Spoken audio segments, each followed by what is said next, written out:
And welcome to ICP. It is Wednesday, the 31st. And again, I apologize. I can't be there. I'm getting my stitches taken out of my hand.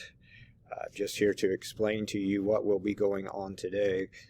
Okay, the first thing you're going to be doing is a gizmo, and it is called Sled Wars Acceleration Gizmo.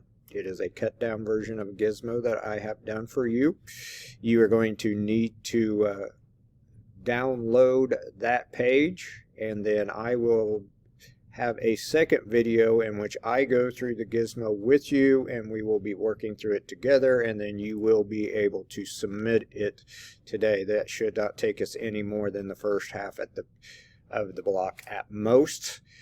After completing that, you are going to move on and do or work with an acceleration graph, and again I will show you a short video explaining what you are supposed to do, and I'll actually work through the first problem with you so that everyone understands. So again, please be respectful to our sub, follow all of the instructions that you know you're supposed to do on a daily basis. Okay, make sure that you are staying in your seats and doing what you are supposed to do. Have a great day.